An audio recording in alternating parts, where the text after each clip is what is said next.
Ne deyirlər, elə bilirlər 13 manatlı krasovkalar. Bax buradakılar ne görürsə, indi ola bilər üstündə bax kağızı dəyişməmişəm. Üstündə 25-23 yazılıb, onlar fikir vermir. Hamısı 13 manatdır.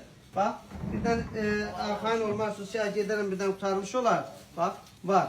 Heç bir yerdə görmürəm. Bir polkalar göstərim ki, yəni tam arxayın gələsiniz. Bax 13 manat. 13 manat. Buna bax, 13 manat görürsünüz nə qədərdir bax. 13 manat. Bax, gəl bura. Size gösterdim ki bilin ki var.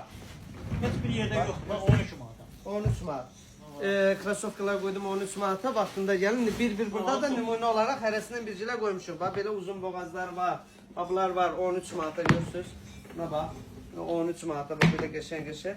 Durun gelin Express 20 yanvarda Sumqayıtda ve 28 filialında var. Bak. Görürsünüz. Gözəlliyə bax. Boşluq içində prosta üstündəki rəqəmlərə Bax fikir gəlin verin. 13 manata alın. Bəzən gəlçəklər ki, yox, bəs üstündə gəldim. Qardaş, mən yazmışam da, şok krasovkalar 13 manat, görürsünüz.